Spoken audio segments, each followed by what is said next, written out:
Good evening, everyone. How is everyone tonight? Hallelujah. You know, the moment I step my foot inside this household, I can feel the joy of each and every one of us tonight. And I know in my heart that we are joyful, even though it is Friday, even though we are exhausted from our schools, from our exams, and from our works as well. It is by the grace of God that we are energetic, we are strengthened, and we are just full of happiness, you know? Are we all happy? Amen. Okay, so I would like to welcome each and every one of us to our combined Bible study and also to our online viewers who are joining us live. We welcome you and wherever you are, may the Lord bless you and keep you safe. So I would like to encourage you with scripture in Psalms 100, verse 4 to 5. It says there, "Enter into his gates with thanksgiving, and into his courts with praise. Be thankful to him, and bless his name. For the Lord is good, his mercy is everlasting, his truth endures to all generations." Amen. And I believe this is one of the extra special Bible study that we are holding, because not only we are here to hear the word of God, but we are also here to dedicate this household to the Lord. And not only that, correct me if I'm wrong, but this is our last combined Bible study, because with most of us here, because most of our brethren are going back to the Philippines, and I believe in my heart we have so much to thank for the Lord as a cell group and as individuals, from the youngest up to our eldest. Hallelujah. So just greet your neighbors and tell them, this is quite long, let us continue to serve the Lord in 2026 and years to come. Let us continue to serve the Lord in 2026 and years to come. Even if it's Friday, our brain is still managing to grasp all these words, you know? And let us all now stand up and pray.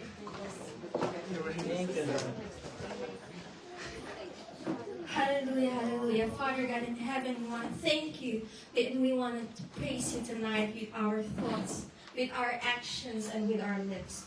Lord, we ask anointing be upon to those who will stand in the pulpit. And Lord, we ask that you will give us a humble spirit that can withstand correction. Give us a spiritual mind that can comprehend the words that will be imparted to us. Lord, whatever that you have prepared to all of us tonight, we want to thank you.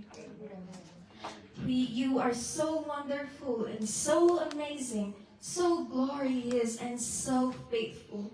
And Lord, we just want to offer this Bible study unto you. And only your name shall be glorified and be magnified. And only your name shall be lifted up in this place. And we cancel any distractions, especially for those brethren who are joining us online. May the live stream be smooth and without any distractions. And Lord, we love you and we thank you. We adore you and we worship you.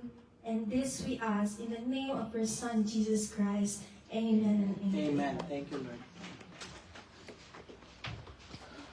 Amen. So before we start our worship, I just would like to read a few verses. I am repeating the verse that Sister MJ read last night. Isaiah 65 verse 24. "It shall come to pass that before they call, I will answer. And while they are still speaking, I will hear." Isn't God so good? Na before we ask anything, sinasagot na niya agad. Amen. Ang bilis po ng sagot. And coincidentally, my devo this week is about that.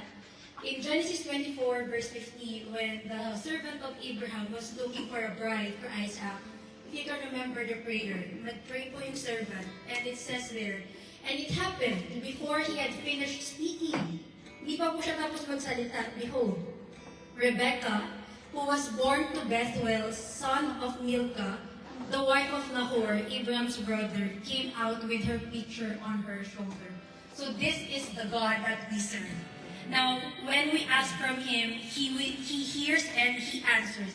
It's just that hindi po natin nakikita agad, or sometimes God is still preparing us. So tonight, as we sing this song, may we sing in faith and in victory, that even when we don't see it, God is working. That the God that we're serving, He is a way maker, He is Almighty God. Amen. Amen. So let's sing in faith and let's sing in victory tonight. Amen. Thank you, Lord. Thank you, Jesus, O God. May you be pleased, Father God in heaven, as we offer this offering to you, Lord God. Lord, we want to experience your presence tonight. Hallelujah.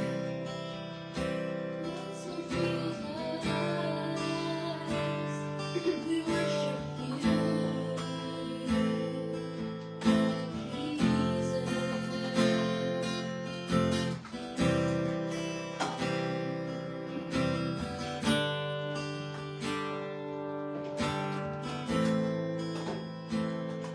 Let's sing You Are Here. You are here, moving in our midst. I worship you. I worship you. You are here, working in this place. I worship you. I worship. Sing it again. You are here, moving in our midst. I worship you. I worship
you are all things, and to you are all things.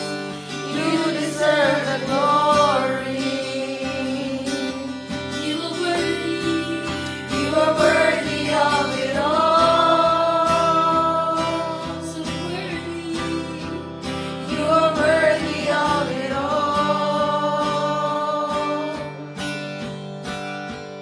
For from you are all things, and to you are all things. You deserve the glory. Hallelujah. You are worthy of it all. So worthy. You are worthy of it all.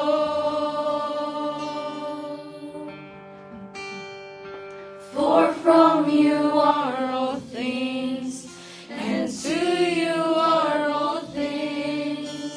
You deserve the glory.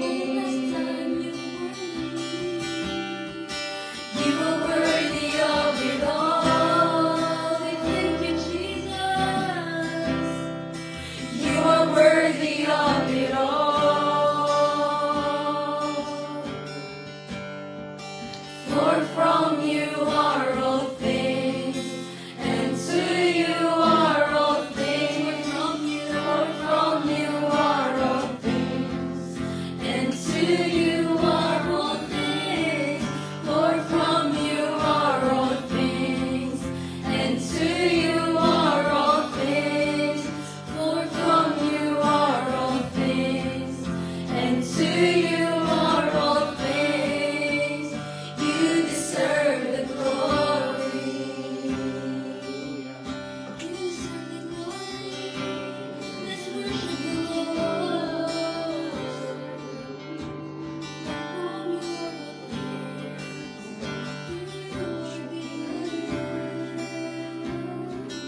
You are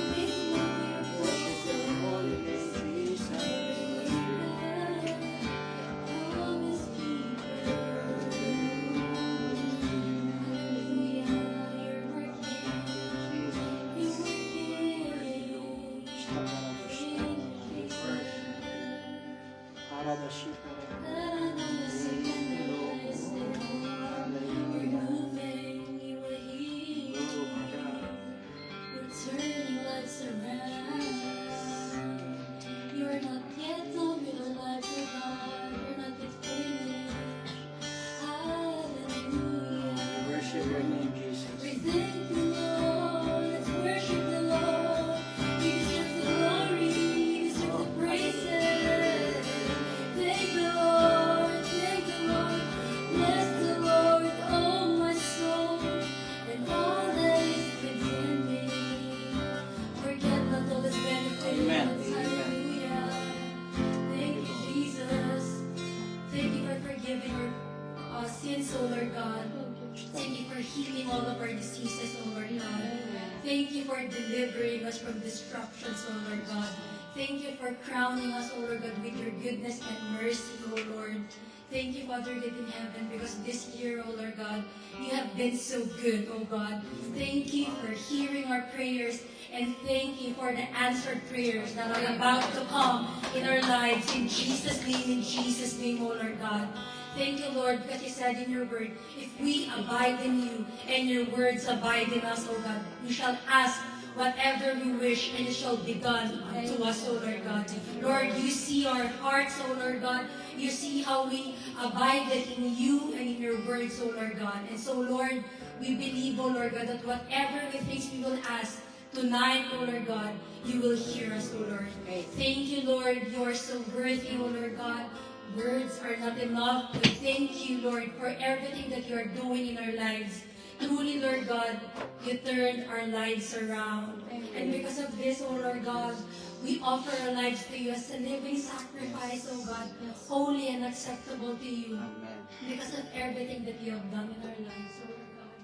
Thank you, Lord, for everything that you're doing. May you continue to speak to us tonight, O Lord Amen. God. May you continue to fill the four corners of this house with your glory Amen. and with your presence. Amen. Move mightily, Holy Spirit.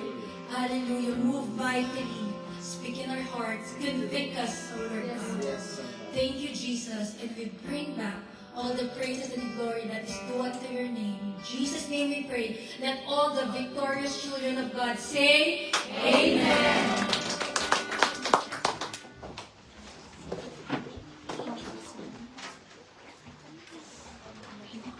Hallelujah, hallelujah. What a mighty God that we serve, who deserves all the glory in this world. Amen. So, is there anyone who would like to testify the goodness and the greatness of our Lord Jesus Christ? Amen, oh. Wow. Good evening. Good evening, Ate Lai.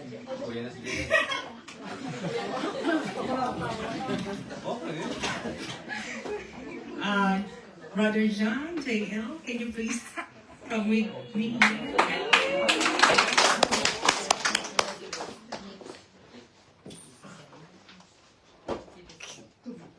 Citizen na ba kayo?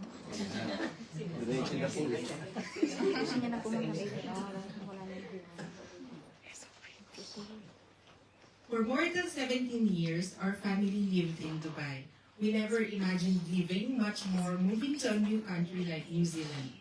But then the pandemic came, and with it, the deepest heartbreak of our lives.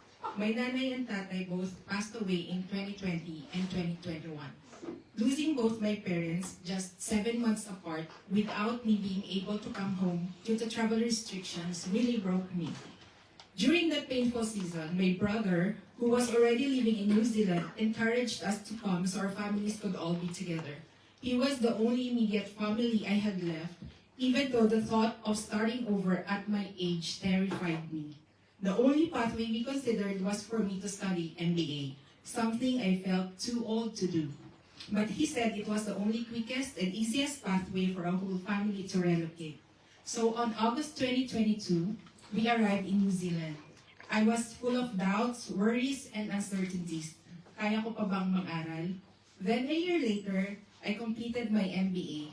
Despite juggling studies, part-time work, managing household, adjusting to a new country, and adapting to different environment, yet God carried me through.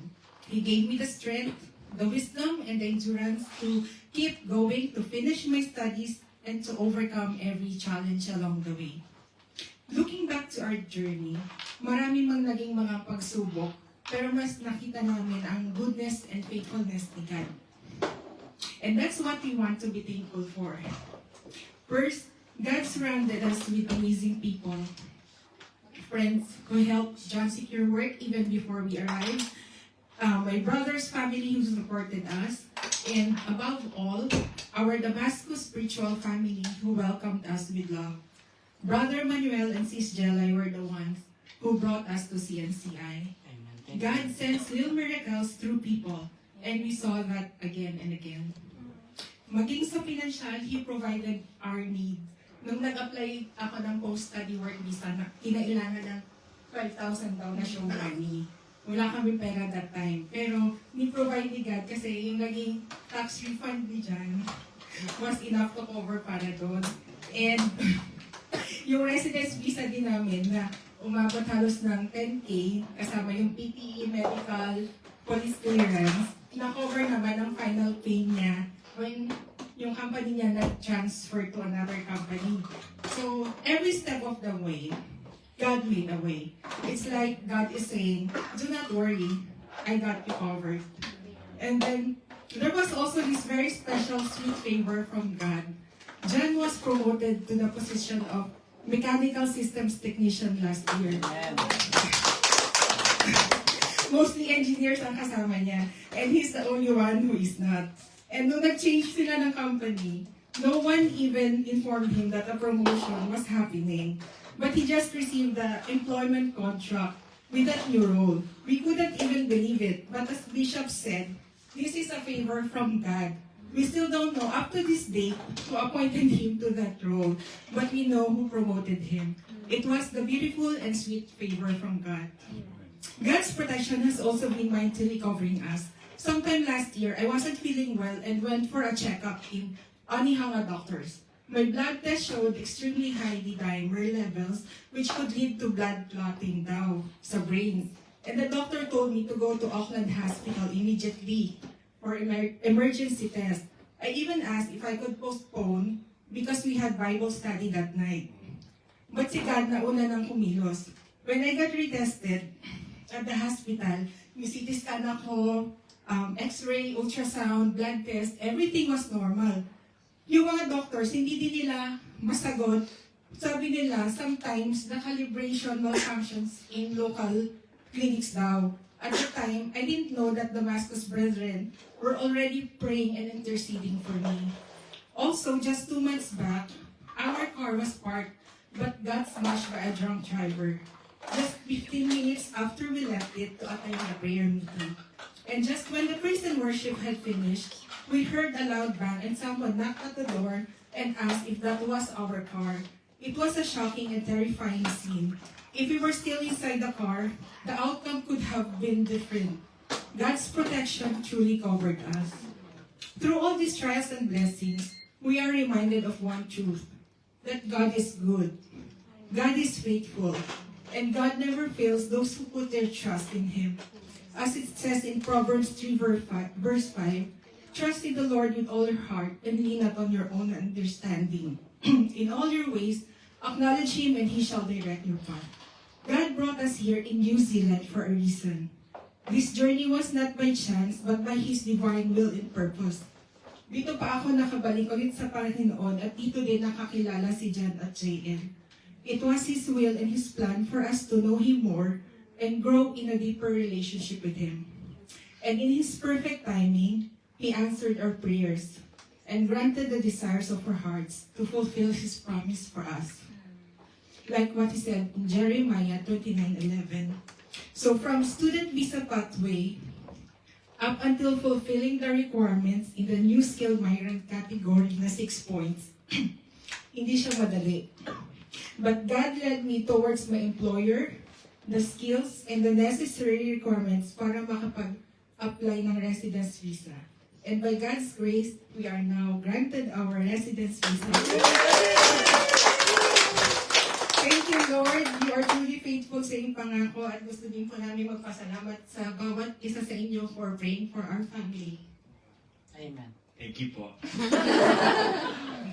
We have been here for 3 years. The journey was not easy, but it was worth it because God is with us every step of the way. Amen. And whatever challenges come our way, we can endure them as long as we put our trust in His perfect plan.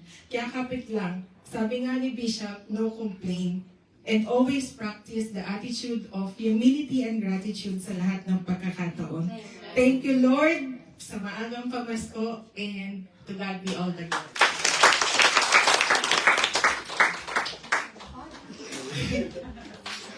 Good evening, brethren. I also want to share the goodness of God in my life because when the Lord is faithful, we must testify of His goodness. Last year, when I began working part-time as a car washer at my uncle's company, AJ Motors, my goal wasn't just to earn money. It was to save for something close to my heart, my yearly birthday gift-giving program at Panikihan Elementary School. This is the small hometown of my mom and dad in Quezon Province, where they both grew up, and the school where my beloved Lola Nonay once taught as a grade 1 teacher. We started this gift-giving program when I was only 10 years old in 2018, and my Lola was still alive back then. I will never forget walking into that school for the first time with my Lola, my mom, and my dad. That moment marked my heart, seeing those students face to face. Every year since then, we have given school supplies, and the year after that, slippers and school bags and grocery packs.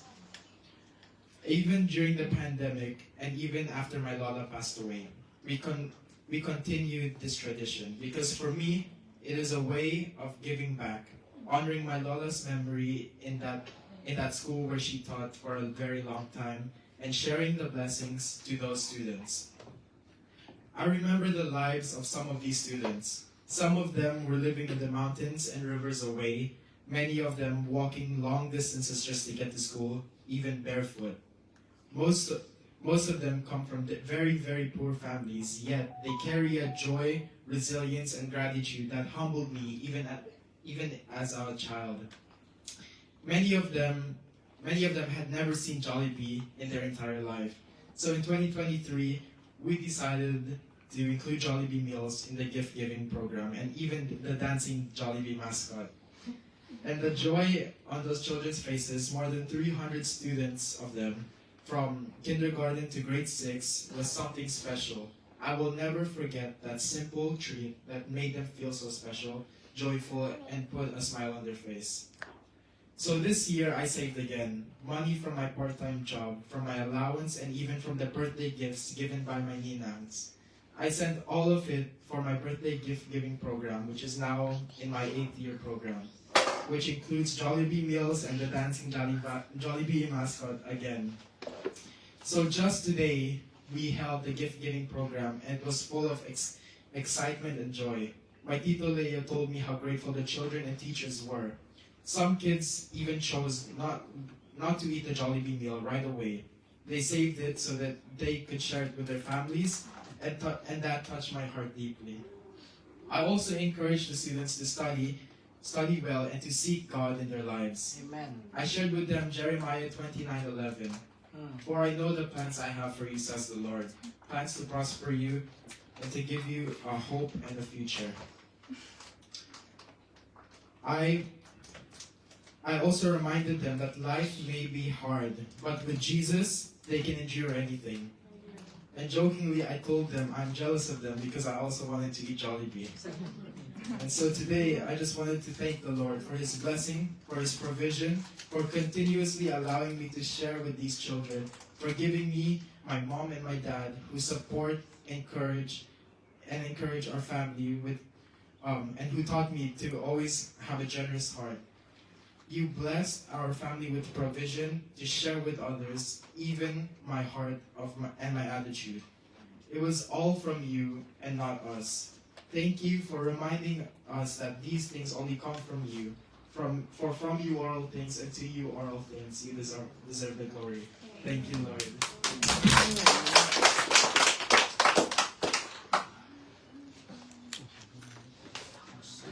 Hallelujah. While listening to the testimonies, I was reminded of our worship that God is a way maker, miracle worker, and promise keeper. Amen. So now let us all prepare our hearts, our mind, and our spirit for the word of God, and let us all welcome. May testimony po. Okay. Thank you, Lord.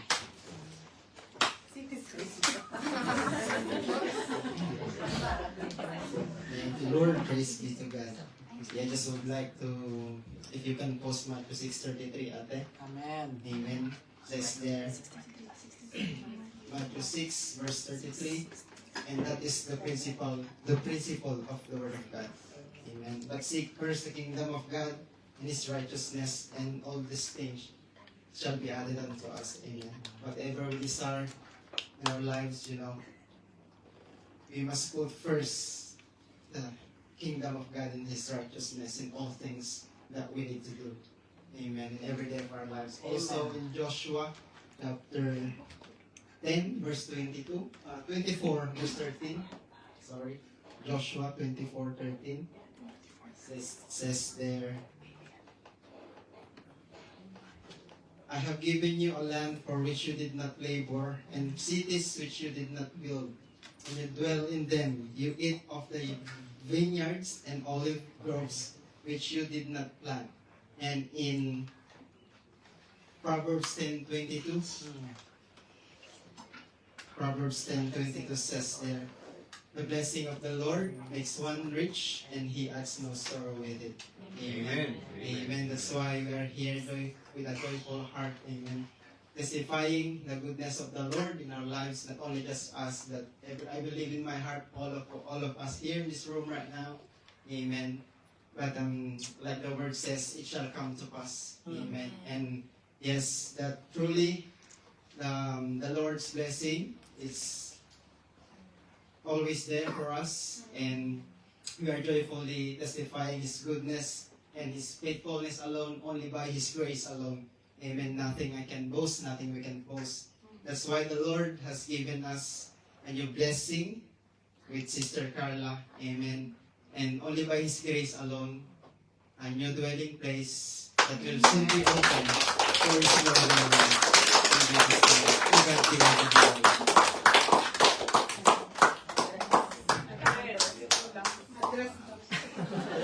Picture daw, picture. Is there anyone else who would like to testify? Do you want to testify? Okay, so now, let us now prepare our hearts for the Word of God, and let us all welcome God's anointed messenger for tonight, Brother Red.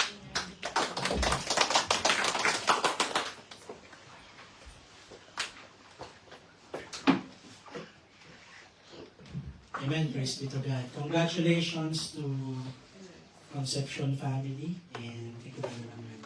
And to Brother Jason, Sister Carla, and the household, of course, of Julius. Magkakasama sila doon. Truly, God is good. God is working. Amen. Faith is a substance of things hoped for, the evidence of things not seen. And I believe in my heart that time I was praying, not my spirit, but my own ability when I prayed, said there will be one more house. That brethren will go. And that's the fulfillment of God's promise. Amen? That's why, when you declare something, you have to believe it by but by His will, not our will. Amen? So, congratulations to Flores family. Masaya ka ba, Sister Carla? Amen. Walang double-minded, ha? Amen. Blessing and Lord. When are you moving? No date yet? After 2 weeks. After 2? Bilis na. After 2 weeks, praise be to God. Hallelujah. So we have more houses that the Lord is opening for God's work. Amen. And today we are having this first Bible study here at Herutas. Respect for the life of Heruta family. And also dedicating this house. A while ago, we dedicated our new speaker and microphone. Only by His grace. I already bought it. It's okay with you. And this, we said in that Bible verse that I read, I will again read later. So we know that everything that we dedicate for the Lord, we set it apart for His work. Amen? So, just a question to everyone. Because tonight, I said I'm going to share what the Lord has given me. What will be our goal and vision for 2026. But can anyone remember what's our goal and vision in 2025? I will give you the speaker in the microphones. Maghati kayo sa speaker. Yeah, our goal and vision in 2025 is open doors. And we have 3 things. And try to check if these visions that we have, the Lord has fulfilled and is fulfilling in our life, in our soul. The number 1 is open door to win souls. Evangelism. That is the heart and soul of our church, our ministry. As an evangelistic and missionary church. To win souls for the Lord. And I can see, even if it's not multitude, the Lord is adding souls in our cell group. And I saw a lot of brethren celebrating their birthdays, celebrating, a lot of milestones, and doing it, as a means to evangelize, to share the word of God. Amen. And, some home groups, they did go out and shared tracts. And I joined some of them. Number 2, open door to minister.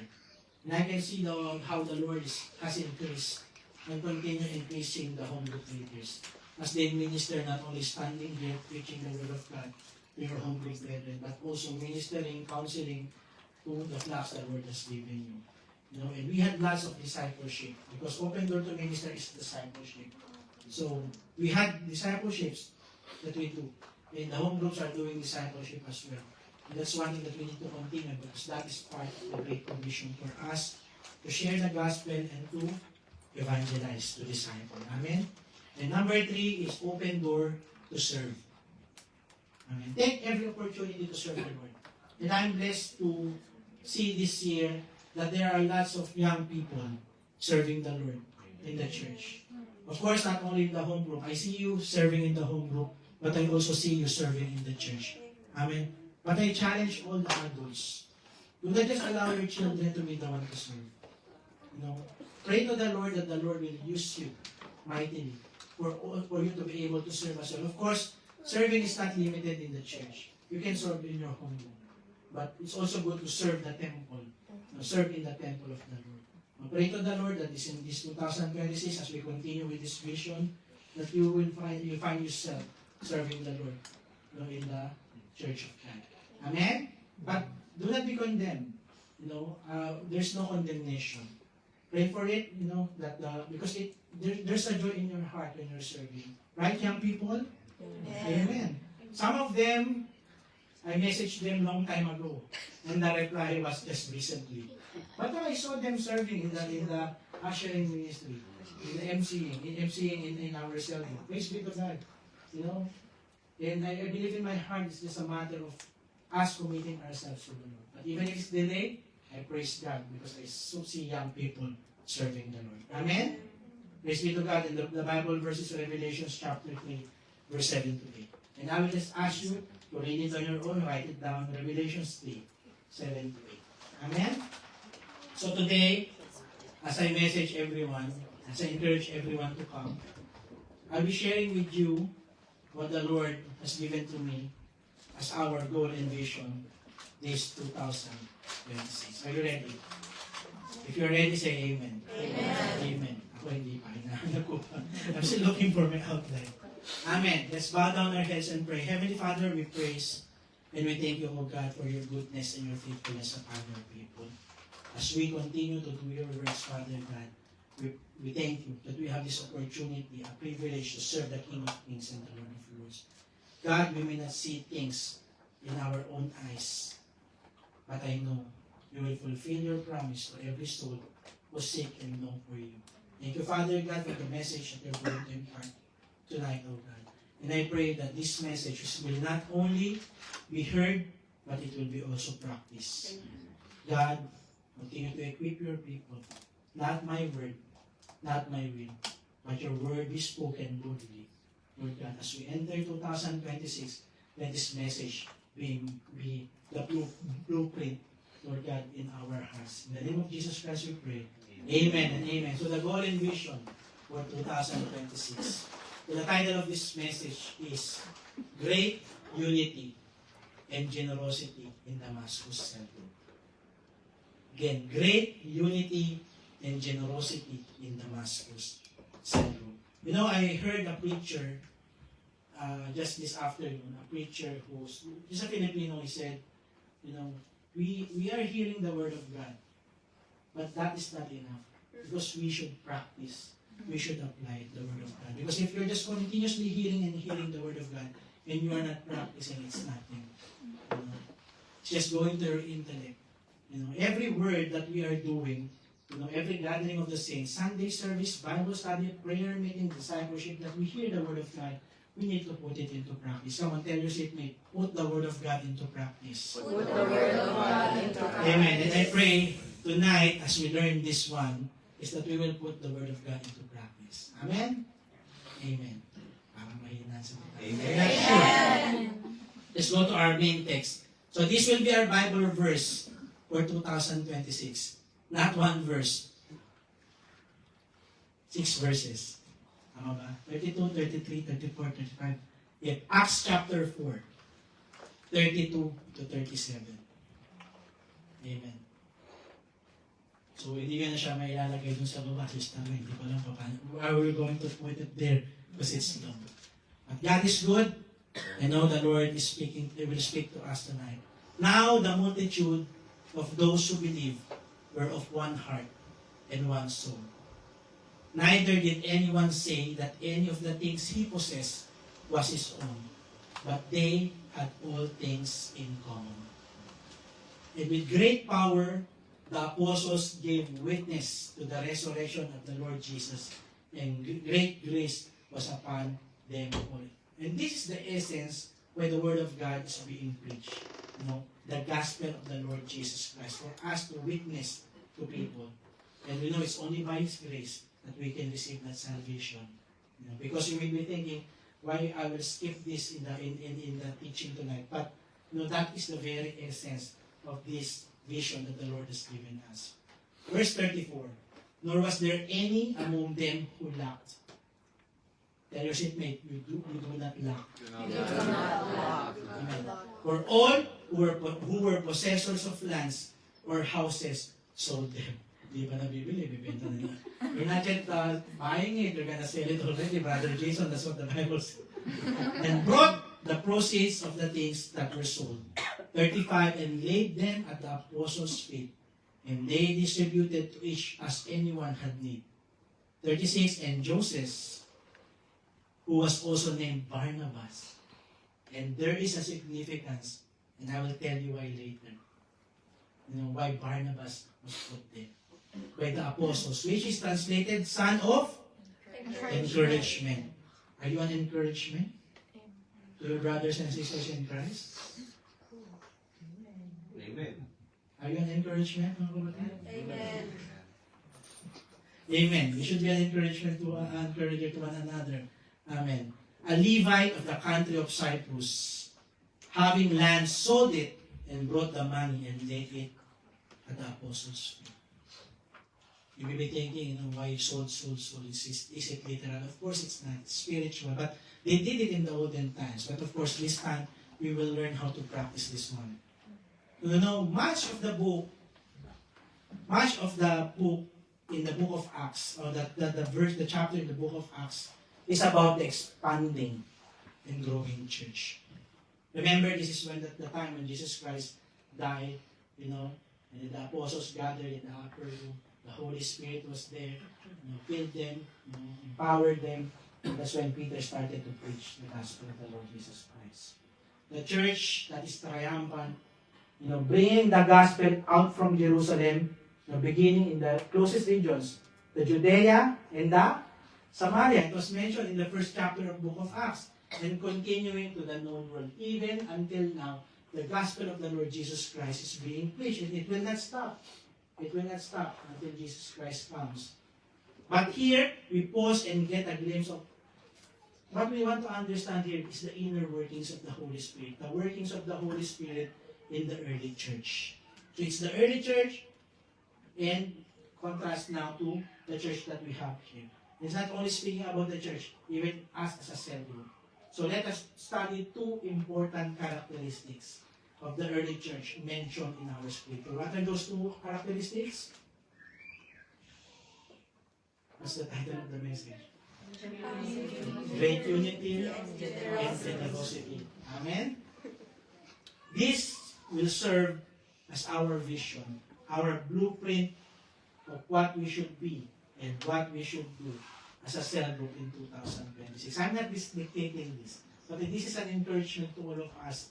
That as we learn about this, we will put into practice what the Lord has given to us. In 2026 and beyond until the coming of the Lord. Amen? So number 1, great unity. Tells your seatmate, great unity.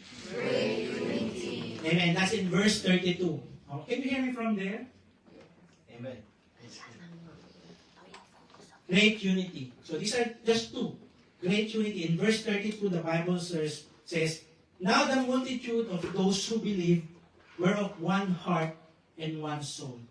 Neither did anyone say that any of the things he possessed was his own, but they had all things in common. First part, when you hear the word multitude here, in verse 32, how many? Alam.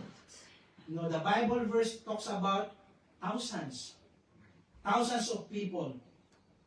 Because on the day of Pentecost, in Acts chapter 2, verses 37 to 41, in those verses, in Acts chapter 2, we are told of 3,000 people who repented and believed when Peter preached the gospel. How many? 3,000. 3,000 people. Amen. Let's go to that verse. In Acts chapter 2, 37 to 41. Now when they heard this, they were cut to the heart and said to Peter, so it was Peter preaching, and the rest of the apostles, men and brethren, what shall we do? Verse 38, it says, then Peter said to them, repent and let every one of you be baptized in the name of Jesus Christ for the remission of sins, and you shall receive the gift of the Holy Spirit. In verse 39, for the promise to you and to your children and to all who are afar off, as many as the Lord our God will call. And with many other words, he testified and exhorted them, saying, be saved from this perverse generation. Then those who gladly received his word were baptized, and that day about 3,000 souls were added to them. 3,000 souls. It didn't say if men or women. 3,000 souls. Amen. And praise be to God that when you preach the word, there can be multitude of people who can receive the gospel. Amen. That's why the evangelism that we are doing in the night markets, do not belittle that, brethren. We need to have faith. Even we are just distributing those tracts to them, that one day they're able to read it, and they will turn their hearts to the Lord and accept Him to be their personal Lord, God, and Savior. 3,000, about 3,000 souls. Now let's go to Acts chapter 4, verse 4. However, many of those who heard the word believed, and the number of the men came to be about 5,000. Wow, praise be to God. Gospel is being preached and many souls are accepting the Lord. We are told that the number of men who believed was about 5,000 men. When you add women, children, this could be many thousand more. And this is what the book of Acts, why is it truly inspiring and encouraging? Because you see thousands of people coming to the Lord Jesus Christ. Amen? Amen? Praise be to God. I remember the time when Franklin Graham came here. A lot of people came and accepted Jesus. And I love watching, and I just give glory to God for his life of Billy Graham. When he's doing his ministry, you see in big stadium, a lot of people coming to the altar and accepting Jesus Christ. The Lord has empowered us with the Holy Spirit, and the Lord can equip us to preach the gospel, even many more souls to accept, and that they will accept Jesus Christ to be their personal Lord, God, and Savior. And when this happened, mga kapatid, in the early book of Acts, it was just months when Jesus Christ died. When he was crucified, buried, and resurrected. And look, after just few months of Jesus Christ died on the cross, and he was buried, he resurrected. How many more thousands were added in the church? And this is a genuine church group, mga kapatid. And that's what we also pray to the Lord, that that the genuine growth in our cell group. Amen. Sometimes I say I'm not after the number. We are after the quality of souls. But of course, we also need numbers so that there will be many more armies of the Lord preaching the word of the Lord Jesus Christ. Amen? It's a genuine church growth. It's not a transferred growth. What is a transferred growth? Just people coming from another denomination or other church coming to us. But we see here, I'm not saying it's wrong. But like what I always say, we are not here to fish other people in other churches. We are here to evangelize and look for those souls who need Jesus Christ to be their Lord and Savior. It's new believers coming into the fold, and they are coming by the thousands. Amen? And there's a reason why. It's not merely the numbers that is the emphasis in verse 32. It's unity. It's unity. Look again in verse 32, how verse 32 describes those who believe. Now, the multitude of those who believe were of one heart and one soul. And this described the form of the unity of those in the early church. They were united in heart.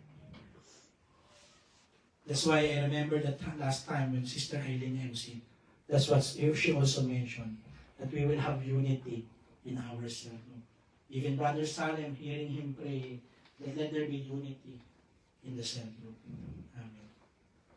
So that's what we need to continue. I'm not saying we're disunited, but let's pray for the unity, just like what the early church experienced. that time.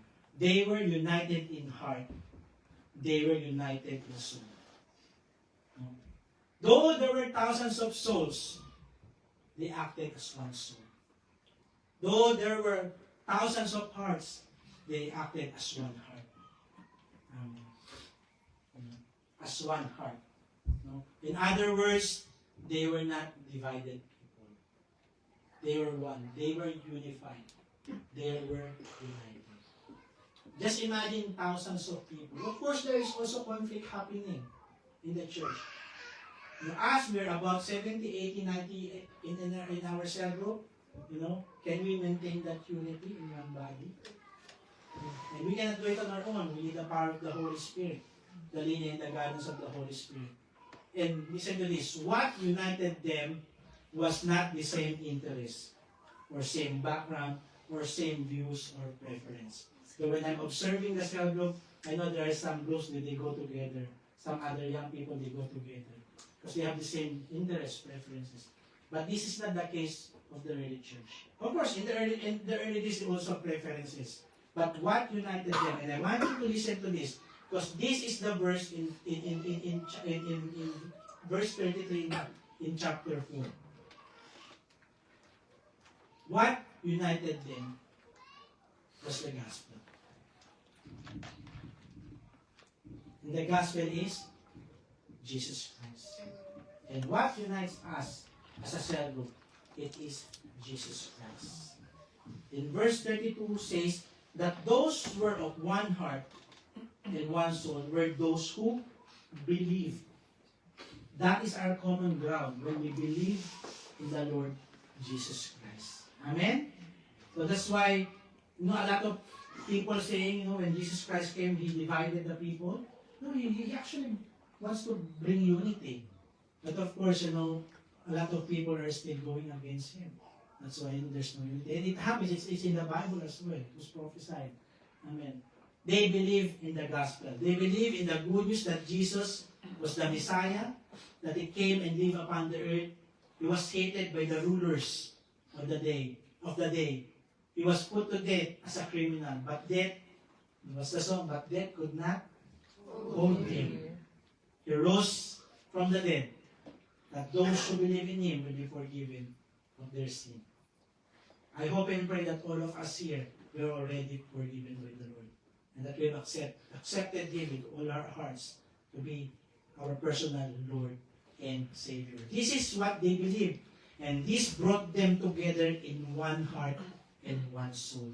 What brought them together to have one heart and one soul is the gospel, Jesus Christ. What about us? Do we believe in the same message of the gospel? Just like the early believers? No? Can it also bring unity in the present church? There's no perfect church, mga kapatid. And sometimes I see division. Not in the cell group, not in I'm not being particular in our cell group. In the church, any church, because that's what the enemy is doing. He tries to divide the church. But if we know that central focus, the central thing is the gospel of the Lord Jesus Christ, we will be united as one body in Christ. Now, this expression, one heart and one soul, speaks of the depth of their unity. Ganun kalalim, the depth of their unity. Now, when the Lord calls us to worship Him, what does Matthew 22:37 says? Put it there, ate. Matthew 22, verse 37. The Bible says, you shall love the Lord your God with all your heart, with all your soul, and with all your mind. We should do it first individually as we worship Him. And when we worship Him with all our heart, soul, and with all our mind, it's like a virus. A positive virus is spreading in the body of Christ. Because it will be like the blueprint of the church. That we will be of one mind and one soul. That we will be united. We will be of one heart. Amen. In other words, our love for the Lord is to come from deep within us. Likewise, the love for other believers and for the works of the Lord should come from deep within. If you say you love Jesus Christ, then you also have to love His church. And every work and ministry He had given the church, or He has given the church. You cannot say, I love the Lord, but you cannot love your brothers and sisters. You love the Lord, but you want to do your own things. The community in the early church, they're communal. They're doing all the works in unity for the purpose of giving glory to God. Amen. Sadly, mga kapatid, brethren, the church today rarely enters into such depth. Lalim, D-E-P-T-H. I know if I'm pronouncing it right. Maybe if someone else is gonna correct me. Usually things simply stay on the surface. Sometimes relationship in the church is just on the surface. No? If ever we will be of one heart and one soul, we need to be open. We need to be genuine with each other. No? So that the Bible says in Romans 12:15, we can rejoice with those who rejoice and weep with those who weep. Amen. Having a genuine relationship brings them to unity through the gospel of the Lord Jesus Christ. No? Now, we need to share our burdens and our victories as brothers and sisters in Christ. No, we see further examples of unity of the church in the second half of verse 32. The second half of verse 32, neither did anyone say that any of the things he possessed was his own, but they had all things in common. We have an open heart, with one heart and one soul. Now we see here open hands. Open hands. They have their open hearts were in the first half. Their open hands are in the second part of this text in Acts chapter 4, verse 32.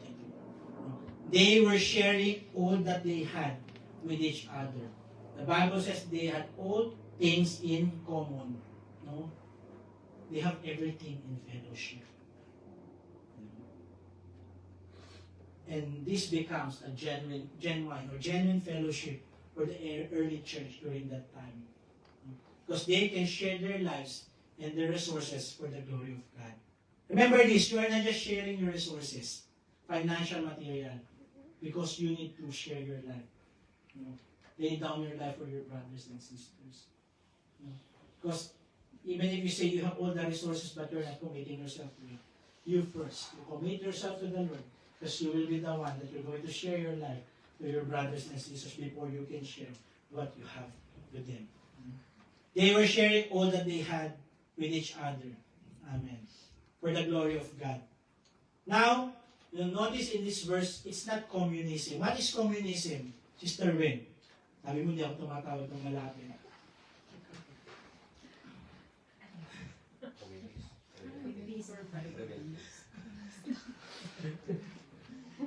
What's communism? It's like dictatorship. Everything under control of that government. You cannot function well. Remember what's happening to China right now? A lot of Christians are being persecuted. Yes, you have your Bible, but we want you to preach what we want sa government, not what's that the Bible is saying. Communism. Communism is a dictate from above that says, what is yours is ours. But that's not what Acts chapter 4 says. In Acts chapter 4, it says it's voluntary. You may be saying, how come Brother H keeps messaging about the Damascus evangelism project? It's voluntary. It's still your choice at the end of the day if you give or not. The important thing is we have people who are willing to give. Praise be to God for the furtherance of the words of the Lord. And I love the message of Pastor Jeremiah. It encouraged me so much to continue to pursue the works of the Lord. Amen? Remember that time, the first time I asked Brother Jason, come on, let's buy a simple speaker.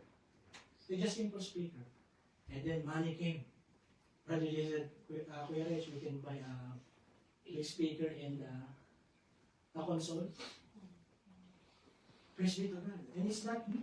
It's not Brother Jason. It's because of the generosity of the cell group. That's why we have that during Christmas party. Now the Lord add another resources for us. And praise be to God for the life of everyone. Amen. Who prayed, who gave for us to have this one. Amen. But of course, we dedicated it to the Lord. Let it be set apart. We will not sing karaoke song and other songs. We will use this for fellowship, singing worship and praise song, not any other worldly song, for the glory of God. Because anything that you dedicate to the Lord, it must be set apart for His works. Like this house. Amen? So in this house, Sister Dinah, no drinking, no smoking. Amen? Amen. Praise be to God. I'm not dictating it. But as Christians, mga kapatid, we need to have that lifestyle. Just like how Jesus Christ lived His life. Amen. Voluntary. Acts chapter 4 says, what's mine is yours. What's mine is yours. It means sharing your life and resources for others. Of course, we do not take advantage. No. Oh, brother says, the Acts chapter 4 was mine in yours, so I can take. No, it's not what it means. It's about sharing our resources. And that brings unity because you're able to share your resources. Just like that bit box of other MJ. It's being shared to other cell group for their fellowship. Amen. Sharing your house for the works of the Lord. Opening this house. Amen. And I hope this will not be the last time that we will have combined here, Sister Lina. We'll be thinking, too many people. Thumbs up from Sister Lina. Glory to God. No? What's mine is yours. It's when you share what you have, you are demonstrating life in the church. Amen. The sharing of possessions among the believers is a practical expression of their unity and love for one another.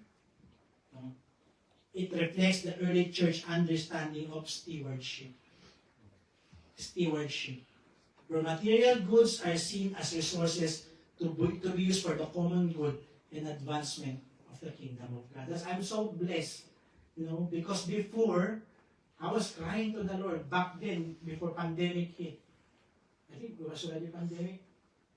Was it? Pandemic. Yeah, pandemic time. That Paddy class moved to South. And now we don't have a house.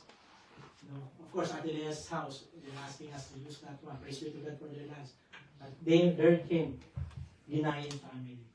And Sister Marge told me they're willing to open their house for the works of the Lord. And for how many years we are using that house until they left and moved to up north. To North Shore. Up north. North Shore. But that house, and I praise God for that house, because that's where we started fellowshipping, doing discipleship, and that's where the Lord raised up leaders in this group. Glory to God. Even if they're fellowshipping there before the Bible study, brethren coming to their house eating, and then fellowship, and then after that, sometimes 1 a.m., 2 a.m. leaving that house. Sometimes in our Bible study now, it's just 10:30 people want to go home. I'm not saying it's wrong, but we had that joy in our hearts. We're able to share the resources. Amen. Just a simple 2-bedroom house, but the Lord used that mightily. And this is the fruit of the words of the Lord during that time. Glory to God. Amen. Glory to God. And everything for the advancement of His glory.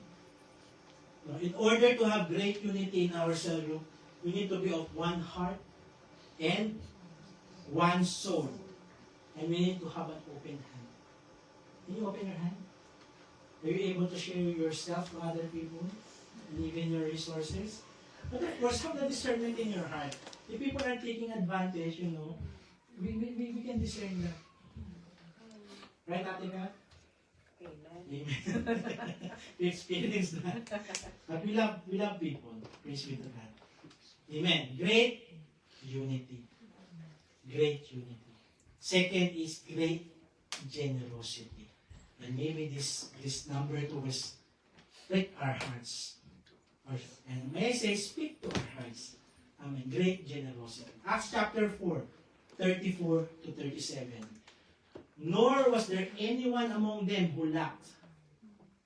See, when they were sharing their possession, nor was there anyone among them who lacked, because of the community that they have.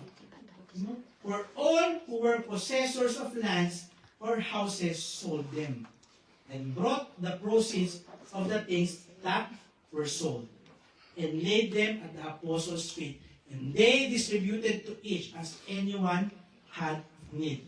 This is not just the need of the brother and sister. This is also the need of the church. Because Jesus Christ, God does not need anything. He is God. But the church has a need. The brethren has a need. Amen. And look at this, 36 to 37. And Joseph was also named Barnabas with the apostles, which is translated son of encouragement, a Levite of the country Cyprus, having land sold it, and brought the money, and laid it at the apostles' feet. We see in these Bible verses great generosity. In their time, they're able to sell lands, houses, laying it at the apostles' feet for the needs of the brethren and the needs of the church during that time. Amen. How are they able to do that? Because they were of one heart and one soul. They were open and genuine with each other and let their needs be known. That's why, brothers and sisters, if you have needs, let us know. So we can help you. When we were starting, when a brother has a need, we sent money. When someone's dying, we don't pray for it that someone will die in our family. We send her. And of course, there are brothers and sisters that secretly they're doing it, helping brothers and sisters, not boasting that they have helped someone. When we have Bible study, we invited pastor or elder, we give to them, we share to them. So the Bible says, if you bless your leader, the Lord will bless you. If you honor your leader, the Lord will bless you. Why? Because I saw it in the life of our pastor when we were in the Philippines. A pastor in New Zealand came to the Philippines, preached to my family, preached to Sister Kay's family, and then gave money, and we even told the pastor, yes, pastor, we already gave the money. And then later we realized the money that we gave even came from him, not from us. Because we didn't even know during that time that's what we need to do. As we honor, the man of God, the pastor in the Philippines, our pastor in Quezon City that time. But he knew how to honor. And I saw it in his life. That's why in my heart, I will honor my leaders. Amen. Not to please them, but I honor them. Because that's what the Bible says, because I love them. Amen. Generous people raise up to meet the need of the brethren. Amen. So they did so in a great way, selling their properties to help supply the need of the early church. The early church was able to share possessions and property as a result of the unity that they have. And it was brought about by the Holy Spirit. It is not because of them. It is the Holy Spirit who made them to have one heart and one soul, working in and through the believers' lives. That's why we need to hold the Holy Spirit in our life, because we cannot do it on our own. Because if we will just do it on our own, we give to other people, sometimes we want these people to thank us. To have that gratitude toward us. But that's not what they do. Of course, it's good to be grateful, to be thankful, to see that you will be commended or acknowledged. But as Christians, even in the early church, even if they were not receiving it, they were doing it because they know it's for the Lord, for the works of the Lord. Amen. Now, the way they did it in Acts chapter 4 was to give the proceeds to the apostles, that they may distribute the proceeds. Amen. I'm not saying, you sell your houses, your lands, or whatever you have and put it here in the public, Brother Reg, and I self-proclaim, I'm an apostle, put it here. No. Why? There's a reason why. There is a wisdom in that the apostles knew the congregation who were in need, and they know the needs of the church. Our leaders know the need of the church, the need of the brothers and sisters in Christ. That's why in the church, we have if someone pass away, immediate family, we are going to the altar, giving a love gift to be sent anywhere in the Philippines, to help them, to support them. Amen. Just as the church leaders are probably in more of a position to understand those who are in need, or what is the need of the church and the cell group. That's why when Pastor Jeremiah had a burden to continue to preach the gospel, they sold, I'm not going to share everything, but they had a fundraising to raise up, to buy a bigger speaker so that it will be heard. Meron pa kami biruan, we have a joke. So when we have 2 speakers, when we are in Mount Wellington night market, it can be heard in the church already. Because we have 2 big speakers. Because we want to reach more souls for the Lord. Because that is the purpose. The gospel of the Lord of Jesus Christ to be preached, in every corner of this world. How do you feel about your possessions, mga kapatid? Right now. How do you feel about your possessions? These are great blessings from the Lord. We should adopt the attitude that everything we have comes from God, and we are only sharing what is already His. Everything belongs to the Lord. That's why it saddens my heart when some people, they obtain their house, but they can't even open their house for the works of the Lord. We do not curse people, but we see, what has become of their hearts. When you receive your residency, you're no longer attending fellowship because you have other priorities already. Our priority should be the Lord. Amen. But this is not the only way to give. It's like what Kuya Jay is doing during his birthday. But I tell you one thing. I think I told your leaders about this. I don't know if they talk to you about it. You can use your birthday celebration, put some gospel tracks in it. That those people are, where's Ate Nat? So I'm not imposing it. Just giving encouragement. Amen. Praise be to God. Hallelujah. And Kuya Jel even shared Jeremiah 29:11. Becoming intention. And we pray, out of those 300 students, when they grow up, they will acknowledge Jesus Christ to be their personal Lord, God, and Savior. Maybe not 3,000 from the Bible, but out of those 300, even one soul, later on accepted the Lord. We never know. That will become a pastor, an evangelist, an apostle, a teacher. Amen. Or an evangelist. Praise be to God. And glory to God for your life. Kuya J.L. Hallelujah. Praise God. There are many ways. You give any way that your heart pleases. You give, from your heart. Do not give grudgingly. From your heart. That's why it saddens my heart. Sometimes when we have this collection, love gift, I hear from people. But I just pray to the Lord. I pray that the Lord will open the heart of that brother or sister. Instead of questioning. Because, you can ask question. What are we going to use it for? And I'm willing to answer. The leaders can answer. But if you start questioning, don't give. It should be from the heart. Remember that. From the heart. Hallelujah. From the heart. Okay, tell your seatmate, from the heart. From the heart. Amen. Amen. Because that's what's going to please the Lord when we do it from the heart. Amen. Hallelujah. You can give to the church, you can give directly to others, just like what Kuya Jay did in the family. My only hope for all of us is that we would see great generosity in our cell group. Just like what we have in our Damascus Evangelism Project. When I was seeing, that, okay, only few, but by faith we'll be able to buy this one. And my prayer is, for the Bible study, Lord, we'll be able to use it. Now it's here. And praise be to God, we had a strike in our work.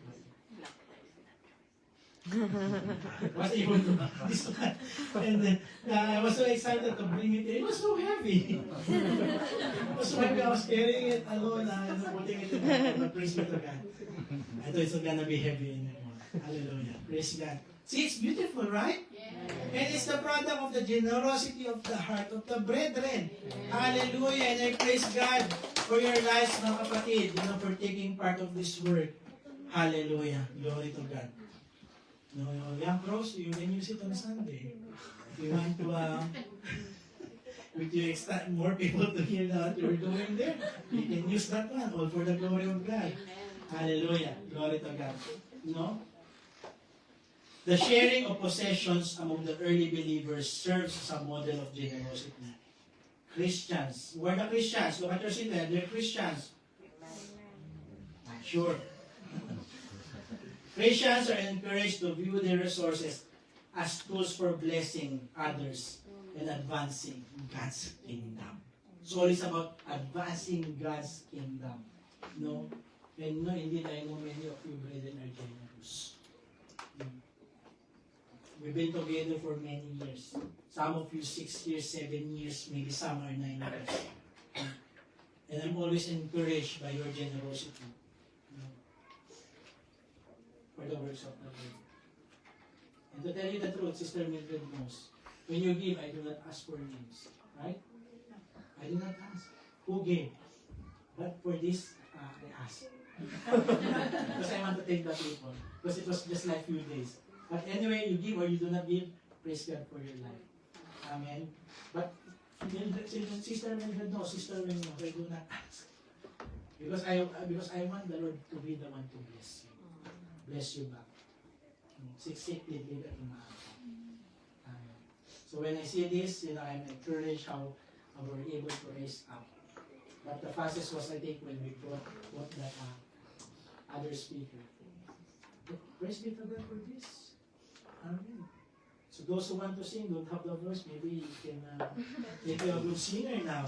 Worshiper here. Praise be to God. Amen. Thank God for your life. And I just want to share some examples what I saw in the cell. Because I'm also observing. I'm not criticizing, I'm not judging, I'm observing. You know?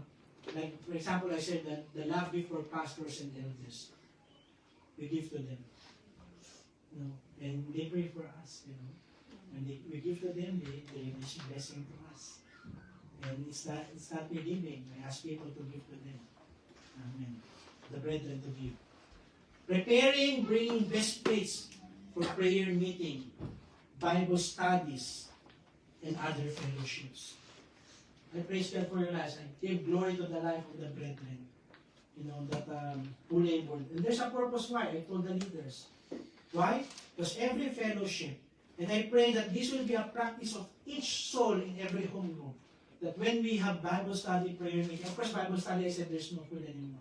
But in Bible study, even if biscuit, we bring something. Why? Not because we're required to bring. Because our expectation, if there will be new soul, we can share and partake the blessing to them, give the blessing to them. The leaders know that.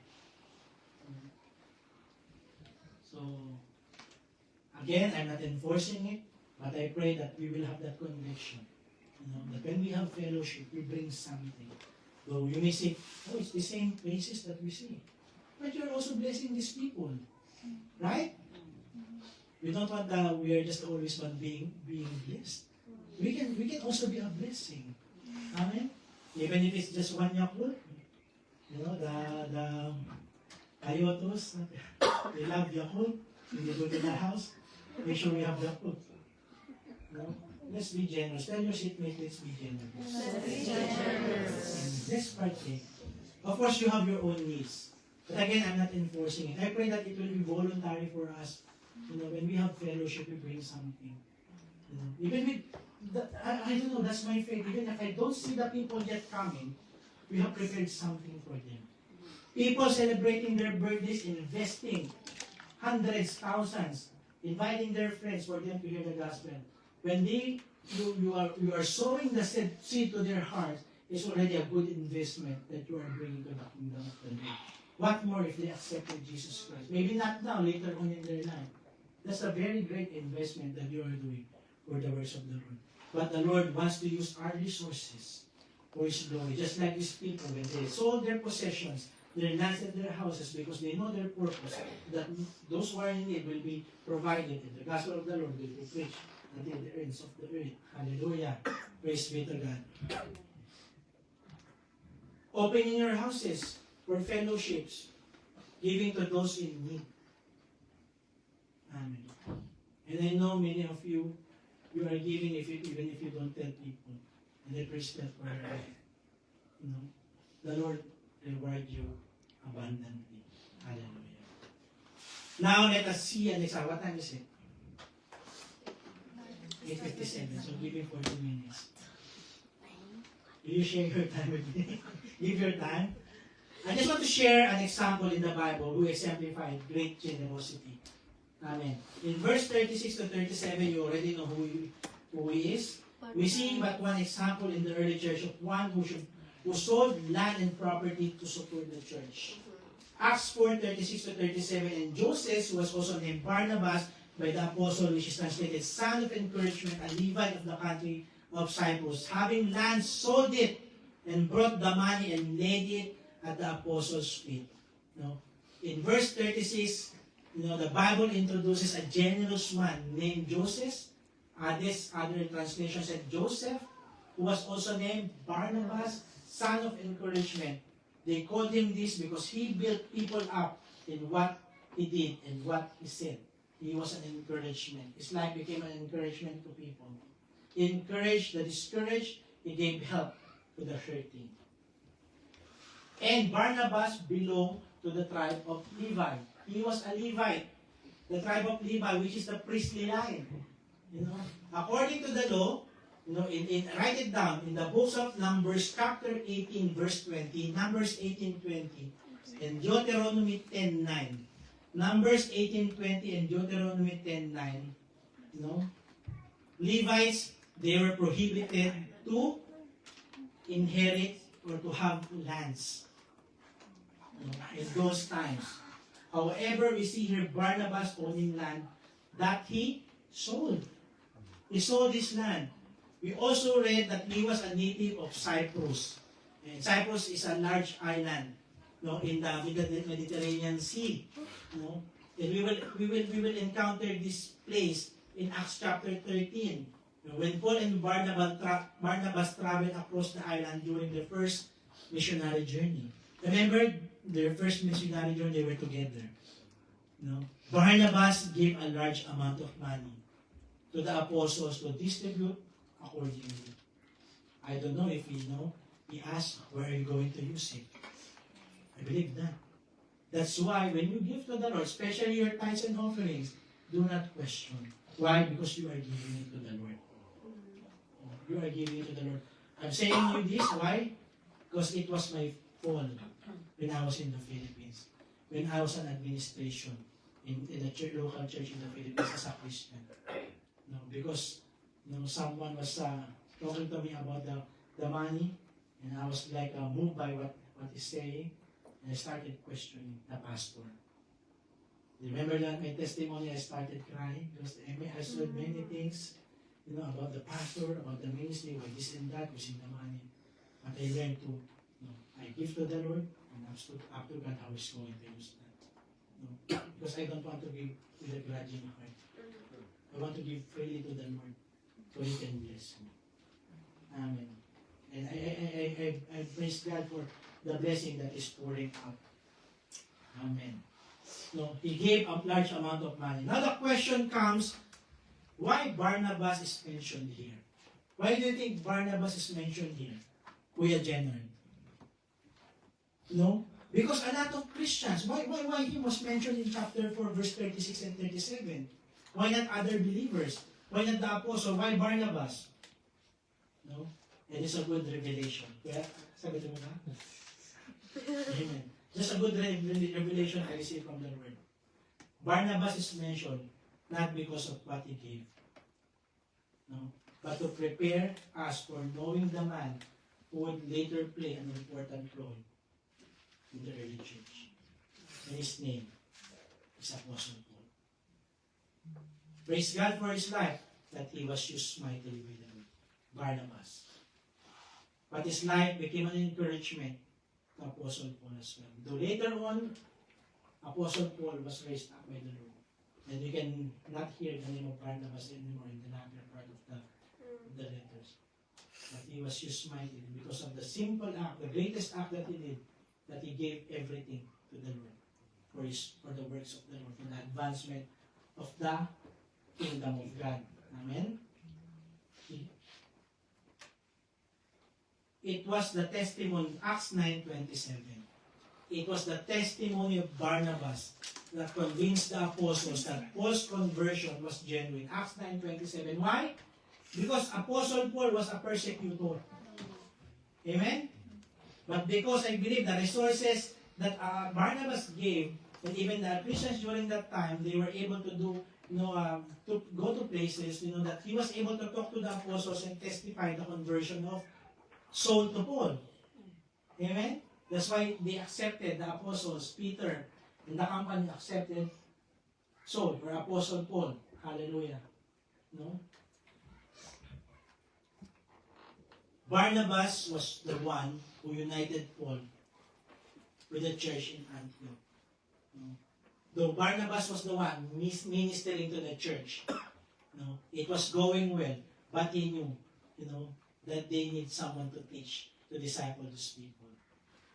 And Barnabas knew it's Apostle Paul who is appointed by God to do it, to strengthen the brethren in Antioch.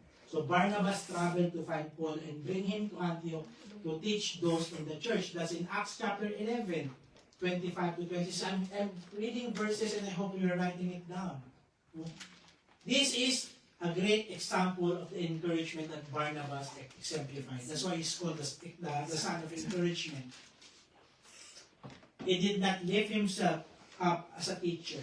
He brought Paul to teach the church in Antioch. He gave way. Giving again. Though he gave way now for Apostle Paul to be the one to teach the people there. Again, I said they were partners in the ministry in the first missionary journey. In Acts chapter 13, verse 2, it says, "Separate to me Barnabas and Saul for the work to which I have called them." In the first place they went to is Cyprus, the place of Barnabas. He knew the people here, and he brought Peter there to minister to the souls.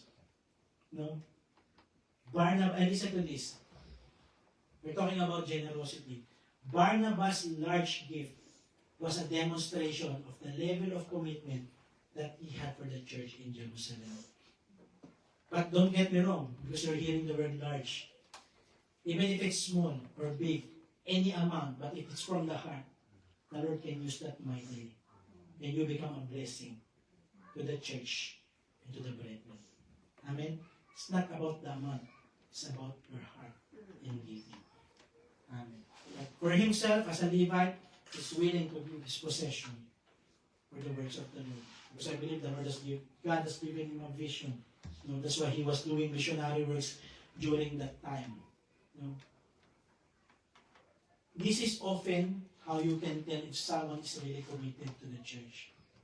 You simply need to encourage them to open their purse, their wallet, their bank account, to see whether their verbal commitment is backed up by their financial and material generosity. Because sometimes it's just in the lips, not putting it into action. That's why the Lord said in the Bible, you just want to pray for these people, but they are in need. Will you not help these people? If the Lord bless us, we can bless these people. But of course, like what I said, we need to be discerning. So there was a time, in the Philippines that someone came, when we were practicing in the music in the church in the Philippines, someone came and said, he just came from prison, this and that. I didn't believe him. But I know he went to our leaders and they were deceived. They got money and I think resources from them. I was, wow, what happened? Be discerning. The leadership will be discerning. Hallelujah. Praise God. The Bible says, like what I've said, our verbal commitment is backed up by our generosity. The Bible says in Matthew chapter 6, verse 21. Listen to this. For where your treasure is, there your heart will be also. If the treasure that you have, you know the purpose of what you're going to do it for the glory of God, and that is also your heart. Amen. That's why uh, glorify or do not embrace, these resources. How will I say it? The resources that we have, the blessings that we have comes from the Lord. And that should be shared. That should be used for the glory of God. Not only for our own interest. Hallelujah. No. Because if we do, then we can probably be trusted with the ministry. If we know how to share the resources of God to other people for His glory, the Lord will entrust to us His ministry. Remember the Bible verse? No? The talents, the parable of the talents. What happened? People invested, the 2 men invested, and they were blessed. The other one didn't do anything about it. That's why every resources we have, we say we have little, the Lord can multiply it. And that is a testimony, and I will share the testimony because I saw how the Lord blessed us. Back then, what year was that, Sister Joanna? 2016. When Dr. Bajat Batarse, some of you already heard the testimony, came here in New Zealand, and we were just waiting for our residency that time, but our work visas about to expire. He came and ministered to God's people in Kohimarama ASB stage during that time. And then he said at the last part, let's be a blessing to the church. You give 1,000 New Zealand dollars. And I was excited, of course. Yes, 1,000. Because we only had 2,000 that time.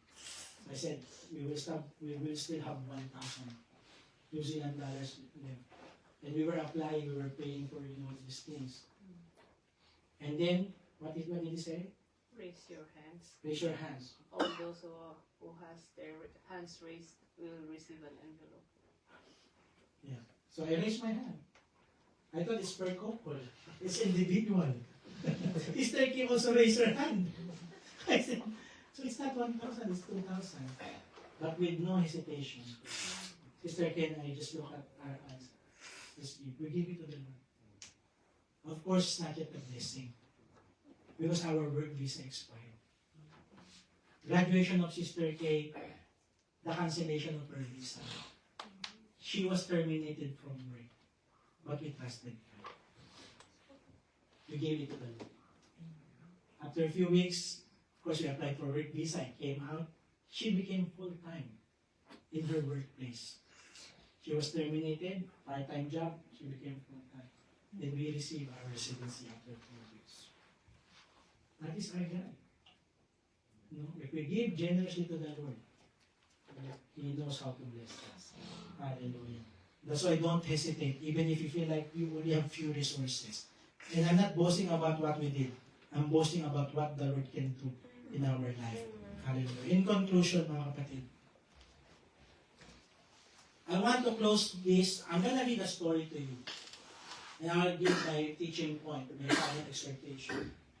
Again, what are the 2 things that we need to do moving forward?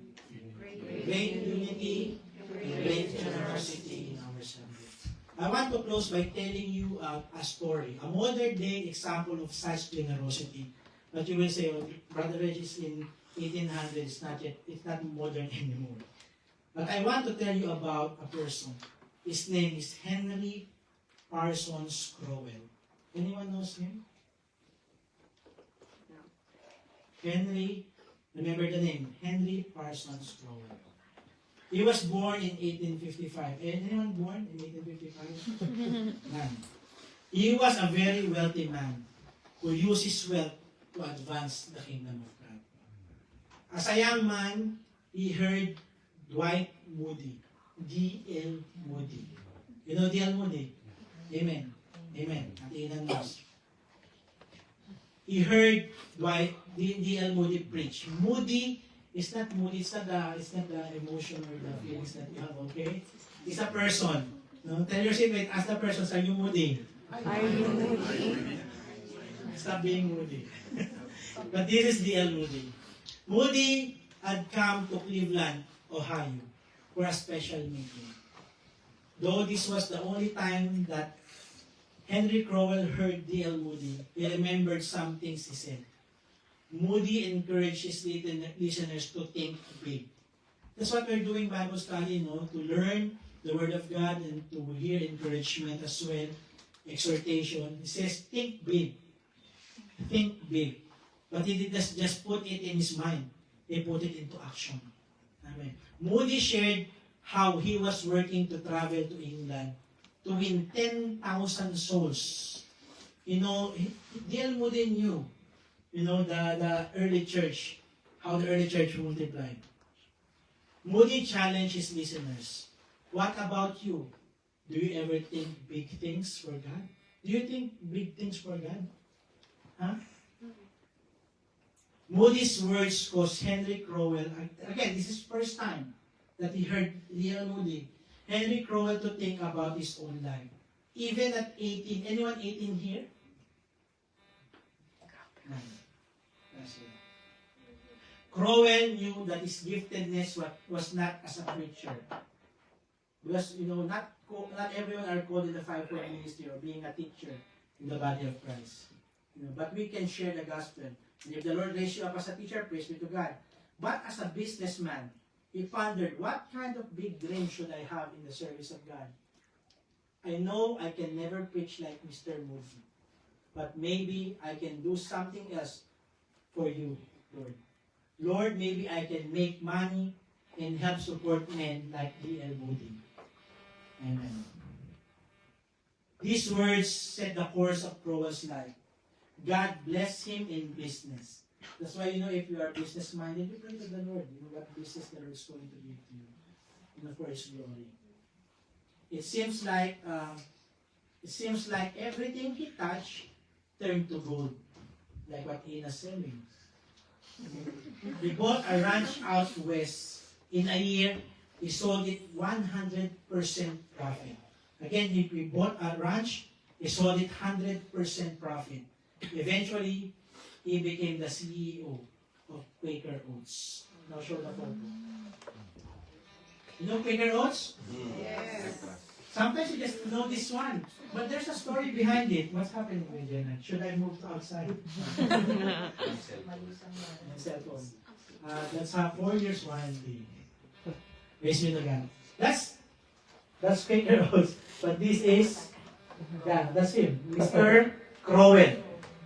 Anyone experienced eating Quaker Oats? That's my favorite before. Quaker Oats. Amen. Those who haven't experienced, I don't know if you have Quaker Oats here in New Zealand. Or maybe if you're generous, give these people Quaker Oats. Quaker Oats. I just know him. I didn't know that there's a testimony behind it. You know? Crowell was an innovative leader. He worked during the Depression years. People wanted meat, but it was very expensive. So if you don't want meat, you do Quaker Oats. With Bix. So Crowell advertised how oats serve to give great nutritional value for much less of a price. Furthermore, he was innovative in the packaging of the oats. Before Crowell's day, oats were often stored in a big barrel that you would use a scoop to get your oats. It was placed where vermin or pests would come, but he innovated in processing and packaging oats to sell the masses. You still know the packaging of Quaker Oats, Sister Jana? Brown tin can. Yeah, that tin can. Crowell became wealthy behind his wildest dreams. When Crowell was trying to figure out how to use his riches for the kingdom, he was in contact with Moody Bible Institute, especially as the headquarters of Quaker Oats had been moved to Chicago. When D.L. Moody passed away in December 1899, there was a financial crisis at Moody Bible Institute. He met with the board of directors and said D.L. Moody knew how to raise money from his friends, but he's gone now, and there are no more friends of Moody to give the kind of money it takes to run this business or this Bible school. And so for the next 40 years, Henry Crowell invested himself in serving Moody Bible Institute. He rode the train to work in Chicago every day, but every Tuesday, he would make the walk to Moody Bible Institute to give himself to helping the school. It's not only his finances. He even offered himself to go there every Tuesday. That's why the first offering is not our resources. Us. Because remember, Jesus Christ died for us. He was the first offering. And that's what He wants us to do, to be also an offering to the people around us. No? It's a sacrifice that we do for the glory of His name. He gave much of his time to the institution, along with much money. He gave so much money that at one point the faculty and trustees were in unanimous agreement to name a building after him. They wanted to name it Crowell Hall, but Crowell was against it.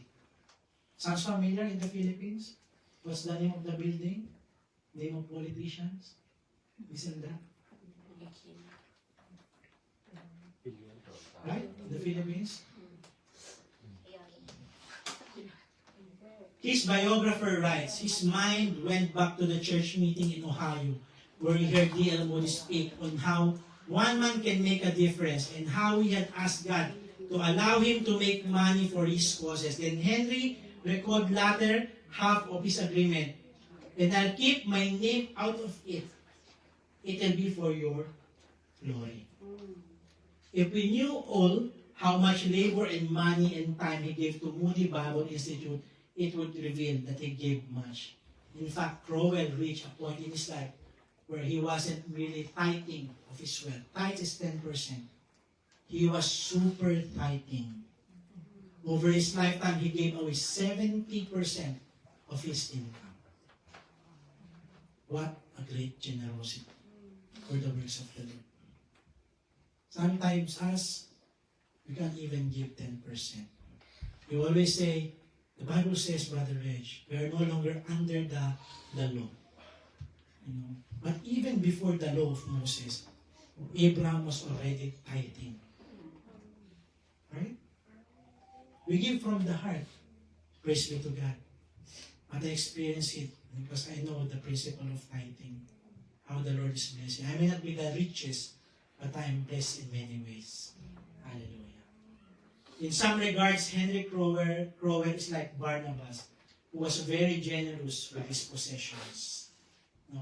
And the call for us Christians is to be generous as well. Now we may never be as wealthy as Henry Crowell. We cannot be like him. Or, Lord willing, if the Lord bless you, you can be richer than Henry Crowell. But neither was Barnabas, yet he was generous. Barnabas was not like Henry Crowell, but he was generous. No? And we can all be generous as well. Tell your seatmate, let us be generous. Let us be generous.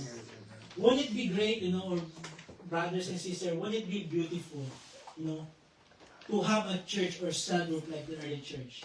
They have great unity and great generosity. The spiritual unity and generosity of the early believers attracted others to their faith. And many people come, they're joyful, this and that, so many food, and we are sharing. I remember Sister Will had lots of takeaway of chicken during Kuya Jobert's birthday. Remember that, Kuya Jobert, your birthday in Padicla's house? So many chickens. We did not talk. So many chickens. We were blessed with chickens takeaway. We never lack. We never lack in our cell because we have a big God. When we are in unity and when we are generous, the Lord will bless us. That's why those who are bringing special food, be encouraged. Be encouraged. From the heart we bring it. Even if we don't see people bringing, we bring to the Lord because we love God. And we know the principles of generosity. And the Lord will be the one to bless us. Hallelujah. Praise be to God. Praise be to God. Teaching point to end. Let us be like the multitude of those who believe. What can we give and share? And this is a question to all of us. What can we give and share in building up the kingdom of God? Even you young people, I message the group. Even you give $1, $2, whatever you want to give for the Lord. If it comes from the heart, the Lord will bless you. Remember that woman who gave every money that she had? And the Lord acknowledged him. Amen. Praise God. And remember the word of Bishop Ronnie. Okay, before that, there are believers, the early believers and us believers in the present day should practice and live by these characteristics of great unity and great generosity. We should practice it, mga kapatid. It is a great key for a church growth. When we practice unity and generosity. What will unite us to do this is, again, the gospel of the Lord Jesus Christ. If we understand the essence of the gospel, we will pour out our hearts, souls, our hands, even our life, our resources for the works and the ministry of our Lord Jesus Christ. So that many more people will come to know the Lord. Hallelujah. So I remember the words of Bishop. If you attended the leadership training, he said, a leader, and I will add believer, a leader, believer, need to be generous. We need to be empathic in giving. We need to be intentional in giving. Many people in the ministry will be blessed if you are a generous leader, if you are a generous believer. Amen, because that's biblical. So remember that in unity, last 2 points, last 2 Bible verses, and we will pray. Remember that in unity, what does the Bible says? In unity, God commands His blessing. Psalm 133 verses 1 to 3. Psalm 133 verse 1 to 3. Behold, how good and how pleasant it is for brethren to dwell together in unity. It is like the precious oil upon the head, running down on the beard of Aaron, running down on the edge of his garments. It is like a dew of Hermon descending upon the mountains of Zion. And then the last part. For there the Lord commanded the blessing, life forevermore. That is for unity. When you also have a generous heart, the Lord will bless you. Some of you received this Bible verse. Deuteronomy chapter 15, verse 10. You shall surely give to Him, and your heart should not be grieved when you give to Him. Do not be grieved when you give to the Lord, even if it's the last money that you have or last resource that you have. Why? Because for this thing, the Lord your God, what did He say? Will bless you. Where? In all your works, and in all to which you put your hand. That's the promise of the Lord. All your works and all to which you put your hand. That's how our God can bless us. Amen? Why? Because He already gave the greatest sacrifice, Jesus Christ, His Son. How much more these blessings if you have a generous heart. Now, tell your seatmate, let's have great unity and great generosity. Let's have great unity and great generosity. So, moving to 2026, let this vision will come to pass. Let us put it into practice in our hearts. Amen? That's why we have the funds, and I praise God for those people who are still giving to the funds. We have funds that we can use to bless many people, to bless the works of the Lord. Hallelujah. Now remember that verse in Acts chapter 4, verses 32 to 37. So our vision, great generosity, a great unity and great generosity in the Damascus. Let's all stand up. Now, I was thinking of doing a 2-part, making Barnabas a second part, but I reckon we just finish it tonight. So that, and then now, this is not our last combined Bible study for this year. We will have combined for this year. And we will move to 2026 going back to the home group. Because if some people will leave, the other home groups will just very small. So we can do combined. But the home groups, you can have your own party, celebration as a home group. Amen. Hallelujah. Praise be to God. Did you learn something from that? Amen. It's not about just hearing, okay? We need to put it into practice. Heavenly Father, we praise and we thank you, Father God, for this vision and goal that you have given to us in 2020. Lord, we cannot do it on our own. We need your Holy Spirit to help us, to lead us, for us to have great unity and great generosity, O God. Let the hearts of your people be pure, Father God, that as we hear this word, we will learn to put it into practice, O God. God, that we will not be afraid, even if we have little resources, because we know that we have a big God, a great provider who provides our needs. God, continue to bring unity in one body in this cell, Father God.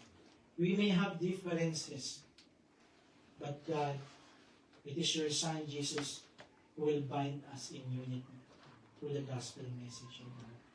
And I pray in the name of Jesus Christ, that as we continue to walk in our Christian walk, Father God, I pray in Jesus' name that we will continue to put our trust in you alone. Hallelujah. Believing in your word that what you have promised, you will accomplish. That truly, the blessing of the Lord will make one rich and will not add sorrow with you. We know that you are a great provider, Father God, so we will continue to exercise these words that you have given to us to be in unity and to be generous. Hallelujah. Not only to the brothers and sisters in the church, even to those unbelievers who are in need. Lord, let us be like a magnet, Father God, that as people see our unity, our generosity, Lord God, their hearts will be stirred up and convicted and ask, Lord, who are these people that they have such great joy gathering together and they will know Jesus Christ. Hallelujah. Salamat, Panginoon. Thank you for the life of the brethren, O God, who are here. Thank you for their lives, for their generosity, even giving their times to attend the gathering of the saints, Father God, worshiping, MCing, and all the ministry that they have. We thank you, Lord God, that they are sharing their lives for your glory, Father. Thank you, Lord. We bless your holy name. In Jesus' name we pray. Amen. Now, I just want to call quickly the leaders here. Dinah, Eric, come here. We had house dedication in the house of Tikat and Kuya Colbert. Now we have another house. And then, in 2 weeks' time, we will have another house. Amen. Amen. Many houses. Are you blessed? You have many houses? Amen. I just want to read this Bible verse. Ate Ashia, can you put this one? Leviticus 27 verse 20. Can I call down group leaders? Because I cannot, not I cannot, but I want them to be part in praying for the parts of the house. Leviticus 27:28. We don't this one. So, the Bible says, however, anything, I'm reading, I think it's from NLT. Yeah. I'm gonna read from NLT, okay? Because I find it very simple to understand. However, anything especially set apart or here devoted for the Lord, whether a person, an animal, or family property must never be sold or bought back. Anything devoted in this way has been set apart as holy, and it belongs to the Lord. No? Nothing that a man sets apart to the Lord from all he owns. This phrase emphasizes the act of dedicating something to God, and we are dedicating this house, which is voluntary and solemn commitment. Are you all good to dedicate this house? You couple?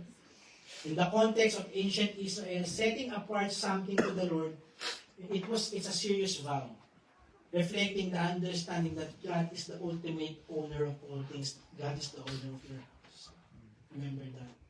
This act of dedication is seen throughout the Old Testament, such as the Nazirite. Remember the Nazirite? They're being dedicated to the Lord in number 6. The dedication of the firstborn in Exodus 13:2. It emphasizes the principle of stewardship, where individuals recognize that their possessions are ultimately God's. It says here, whether animal, man, or his inherited land. The inclusion of a man, an animal, or inherited land highlights the comprehensive nature of what could be dedicated to God. Even your cars, I hope your new cars has been dedicated to the Lord. Not even if not me. You pray to the Lord, lay your hands to those things. Pray to the Lord, dedicated to the Lord. In ancient Israel, people, animals, and land were considered valuable assets. Dedicating a person could refer to a lifelong service to God. like the life of Samuel's dedication in the book of Samuel, 1 Samuel 1:11. Animals were often used in sacrifices, and land was a critical resource for sustenance and inheritance. This reflects the cultural and economic context of the time, where land inheritance was crucial for maintaining family lineage and stability. And it cannot be sold or redeemed. Of course, you can sell this house. What the Bible says is that this house, mga kapatid, must be dedicated to the Lord. This signifies the seriousness of the vow that you have as a family in the Lord, to sanctify this place and to dedicate this place for His glory, for the works of the Lord. And everything so devoted is most holy to the Lord. So when everything that we dedicate to the Lord, the Bible says it is holy. Even this house, even this speaker, that's why I said we will not use it to do a party or any other. It's gonna be for the Lord. Amen. If you see Sister Case singing, going live and singing other songs, let me know. But it is for the Lord. Amen. Any works of the Lord. Hallelujah. But this house is holy. And it is for the Lord. Amen. Come on, come here. For the leader. So, Salem, you're there, and Risa, you pray outside from here. Ikutin ito, just pray. And some brethren will join them. The deck, Kuya Jobert, Ate Kat, please pray for that one area.